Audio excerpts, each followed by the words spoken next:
Hello my friends, मैं हूँ DT Jagdish और आप सबका फिर से एक बार मेरे चैनल में स्वागत है। जो लोग कोविड से रिकवर होकर घर पे आए हैं, रिसेंटली जो घर पे आए हैं और जिनको कोविड हो चुका है, उनको कहीं ना कहीं मन में डाउट है, परेशानी है कि शायद मुझे भी ब्लैक फंगस हो सकता है। सबसे पहले दिल और दिमाग से डर निकाल दे कि आपको ब्लैक फंगस हो जाएगा। ब्लैक फंगस सबको नहीं होगा, बहुत कम लोगों को होगा और जिनको कुछ कॉम्प्लिकेशन है, जिनकी लो इम्यूनिटी है, उनको ही ब्लैक फंगस होगा, अन्यथा ब्लैक फंगस सबको नहीं होगा। Don't panic but be alert. आपको हमेशा अलर्ट रहना है और ख़ास करके जो डायबिटिक पेशेंट है, जिनकी शुगर लेवल बहुत ही हाई है, उनको अपनी शुगर लेवल को हमेशा मेंटेन रखना है। जनरली क्या होता है, कोविड पेशेंट में अगर साथ में अगर शुगर है और शुगर लेवल अगर कंट्रोल नहीं है, फ्लक्चुएट हो रही है, तो इनकी जो बॉडी की रिस्पॉन्ड करने की जो क्षमता होती है ये बहुत ही लो हो जाती है और इसके कारण ये लोग है ना, किसी भी इन्फेक्शन से या अटैक से, वायरल अटैक से ये लोग फाइट नहीं कर पाते। इसी कारण ये ब्लैक फंगस को चांस मिल जाता है, ये पनप जाती है, डेवलप हो जाती है और ग्रो करना शुरू हो जाती है। वो ऑर्गन को डिस्ट्रॉय करना शुरू कर देता है, वहाँ पे डेड सेल्स बनना शुरू हो जाती हैं और लास्ट में आपके पास एक ही ऑप्शन बचता है कि आपको उस पार्ट को निकाल देना है।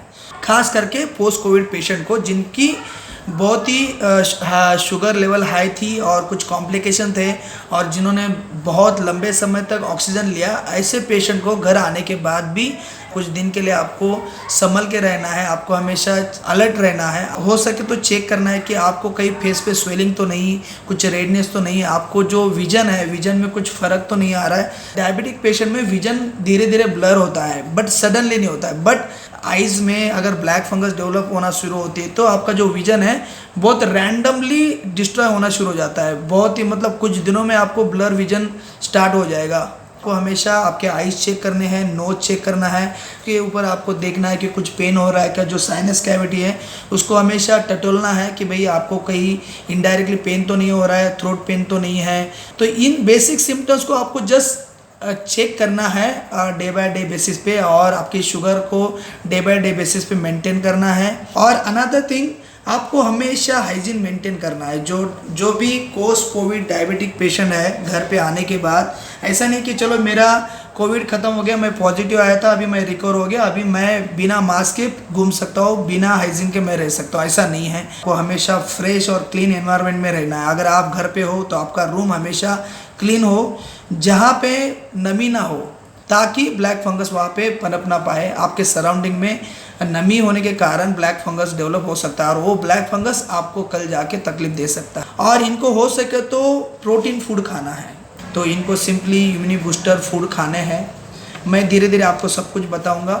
हम थोड़ा डिटेल में बात करेंगे डाइट पे और टिप्स पे। तो सबसे मेन है ब्लैक फंगस में से बचने के लिए, डायबिटिक पेशेंट को बचने के लिए इनको प्रोटीन फूड खाना है। दूसरा है इनको मॉडरेट कार्बोहाइड्रेट्स खाने हैं। कॉम्प्लेक्स कार्बोहाइड्रेट में मोस्टली आते हैं जवार, मिलेट्स, बाजरा और व्हीट। तो सबसे फर्स्ट ऑप्शन है इनके पास, जवार की रोटी खा सकते हैं, बाजरा की रोटी खा सकते हैं, ये लोग मिलेट्स का प्रिपरेशन बना के खा सकते हैं, व्हीट रवा का उपमा बना के खा सकते हैं या व्हीट की चपाती खा सकते हैं। मतलब लेस ऑयल वाला जो चपाती रहेगा या फुल्का रहेगा वो आप डायबिटिक पेशेंट खा सकता है। लेकिन इनको हमेशा मैदा से दूर रहना है। This is a maida floor. जहाँ पे मैंने क्रॉस कर दिया मतलब नहीं खाना है, इस चीज़ से हमें परहेज करना है। और कॉर्न की जो जितनी भी प्रिपरेशन है, लाइक कॉर्न सूप हो या कॉर्न पाउडर हो या कॉर्न सिरप हो, तो इन चीज़ों से हमें बचना है। कॉर्न सिरप जो है ये हाई ग्लाइसेमिक इंडेक्स फूड में आता है, तो कॉर्न से हमें बचना है। कॉर्न खाने के बाद जो हमारी शुगर लेवल है इमीडिएटली बूस्ट हो जाती है, तो आपको कॉर्न से और मैदा से बचना है। रही बात शुगर की, कई बार आपने सुना रहेगा कि शुगर आपको कम खाना है। रियली डायबिटिक पेशेंट को खास करके जो अभी रिसेंटली कोविड से रिकवर होके आए हैं, उनको शुगर पे कंट्रोल रखना है। शुगर बहुत ही कम खाना है। अगर आपके पास शुगर लेस पिल्स है तो आप उनका इस्तेमाल कर सकते हैं। और जो स्वीट है, चाहे वो होममेड हो या बाहर के हो, आपको स्वीट मोस्टली मैक्सिमम अवॉइड करना है। Sweet again increasing the blood sugar level. आप जागरी का इस्तेमाल कर सकते हैं, jaggery is good for you, but jaggery भी आपको ज़्यादा नहीं खाना है। ऑलमोस्ट 50% के आसपास आप खा सकते हो। जागरी का प्रिपरेशन आप यूज़ कर सकते हो। रही बात नेक्स्ट फैट और ऑयल्स की, फैट और ऑयल्स में आपको फ्राइड फूड तो बिल्कुल नहीं खाना है, आपको डीप फ्राइड तो बिल्कुल नहीं खाना है। ऑयली जो है, ऑयली फूड नहीं खाना है, आपको बहुत कम ऑयल इस्तेमाल करना है। मोस्टली आपको ऑयल्स और फैट को कंट्रोल में रखना है। आप एग्स खा सकते हो, अंडे खा सकते हो। ऑलमोस्ट डेली अगर आप 2-3 अंडे खा लेते हो, वाइट पार्ट खा लेते हो, तो आपके लिए बहुत अच्छा रहेगा। आपको यहाँ से बहुत सारा ढेर सारा प्रोटीन मिल जाएगा। जो रिक्वायरमेंट है हमारे डे की, जो रिक्वायरमेंट होती है ऑलमोस्ट 60-70 ग्राम की जो प्रोटीन की रिक्वायरमेंट होती है, ये हमें ऑलमोस्ट 18 to 20 ग्राम के आसपास प्रोटीन हमें एग से ही मिल जाता है। तो आप डेली 2 से 3 एग वाइट खा सकते हो, कोई प्रॉब्लम नहीं है। और आपको चिकन खा सकते हो, अगर आप नॉन वेजिटेरियन हो तो आप चिकन खा सकते हो, चिकन का सूप पी सकते हो। बस आपको एक याद रखना है, आपको चिकन के जो पीसेस से ज़्यादा नहीं खाने, आपको बहुत कम खाना है। आप सूप ले सकते हो, that is a good option. आप मटन का भी सूप ले सकते हो, लेकिन मटन के पीसेस नहीं खाना है और मटन की करी नहीं खानी है। आप फिश खा सकते हो। आपको घी का इस्तेमाल करना है, बट थोड़ा सा कंट्रोल में रखना है। घी ज़्यादा नहीं खाना है। खा सकते हो, ऑयल को तो आपको कंट्रोल में रखना ही है, लेकिन आप घी का इस्तेमाल कर सकते हो। आप घी का टॉपिंग यूज़ कर सकते हो। ऑलमोस्ट 1 टीस्पून के आसपास आप घी खा सकते हो, कोई प्रॉब्लम नहीं है। रही बात फ्रूट्स और वेजिटेबल्स, फ्रूट्स और वेजिटेबल में आप एप्पल खा सकते हो। जितने भी खट्टे एप्पल्स है आप खा सकते हो, मीठे एप्पल्स को आपको खाना नहीं है। पपाया आप खा सकते हो, आप मौसम्बी खा सकते हो, ऑरेंज खा सकते हो, आप अनार खा सकते हो, वाटरमेलन खा सकते हो। वाटरमेलन को आपको थोड़ा सा कंट्रोल में खाना है, आप ज़्यादा नहीं खाना, क्योंकि वाटरमेलन थोड़ा सा वाटर कंटेंट को इंक्रीज करता है। तो ये थोड़ा सा बीपी पे और आपके शुगर सर्कुलेशन पे थोड़ा सा इफेक्ट करता है। तो आपको वाटरमेलन थोड़ा सा कम खाना है, बट रिमेनिंग जितने भी मैंने लिस्ट दिए हैं सारे फ्रूट्स आप खा सकते हो। रही बात वेजिटेबल्स की, जनरली बेसिकली अगर देखा जाए तो वेजिटेबल्स में आपको जितने भी फाइबर वेजिटेबल्स है, फॉर एग्जांपल मेथी की जो लीव्स है या जो स्टेम है ये रिजिड फॉर्म में होती है। तो इस टाइप की जो रिजिड फॉर्म के वेजिटेबल्स है, ये सारे वेजिटेबल आप खा सकते हो। फॉर एग्जांपल तुरई का जो ऊपर का कवर जो होता है, जो स्किन होती है, ये थोड़ी रिजिड होती है। तो इस टाइप के जो रिजिड वेजिटेबल्स है आप आराम से खा सकते हो। All green leafy vegetable, dark colour के लीफी वेजिटेबल आप खा सकते हो। भिंडी खा सकते हो, तुरई खा सकते हो, और जितने भी गार्ड्स आते हैं, पम्पकिन्स आते हैं, ये इन सब का सेवन आप कर सकते हो। यहाँ से आपको ढेर सारा विटामिन मिल जाएंगे, मिनरल्स मिल जाएंगे और फाइबर मिल जाएगा, और डाइजेस्टिव फाइबर मिलेगा। आपको कॉन्स्टिपेशन नहीं होगा। आपको जो भी डाइजेशन होगा, उसको डाइजेस्ट होने के बाद आपको जो भी वेस्ट बनता है उसको पुल आउट करने के लिए, उसको बाहर निकालने के लिए ये जो फाइबर फूड है आपको बहुत हेल्प करेगा। और सेकंड इम्पॉर्टेंट थिंग है कि आपको हो सके तो सपोटा नहीं खाना है, बनाना नहीं खाना है, मैंगो नहीं खाना है। These are the high glycemic index वाले फ्रूट्स है।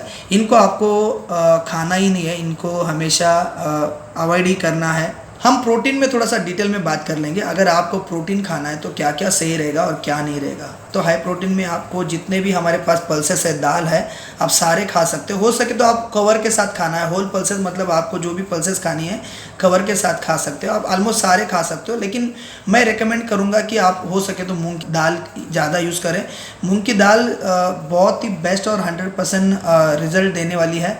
बहुत ईजीली और बहुत कम समय में डाइजेस्ट हो जाती है और आपको ज़्यादा से ज़्यादा प्रोटीन मिलेगा, और इसके जो वेस्ट बनेगा बॉडी के अंदर ये इजीली फ्लश आउट भी हो जाएगा, निकल जाएगा। तो आपको हो सके तो मूंग की दाल को यूज़ करना है। Is 100% best for the diabetic patient and post Covid patient. उसके बाद आपको हो सके तो सम टाइम आप चना खा सकते हैं, राजमा खा सकते हैं, उड़द की दाल खा सकते हैं, बट नॉट रेगुलर बेसिस। आप कभी कभी खा सकते हो, मतलब वीकली 1 या 2 टाइम आप खा सकते हो। अगर आप मूंग की दाल को अगर राइस के साथ खा रहे हो तो आपको हो सके तो ओल्ड राइस खाने हैं। आप चाहे तो वाइट राइस भी खा सकते हो और ब्राउन राइस भी खा सकते हो, दोनों इज़ ओके फॉर यू।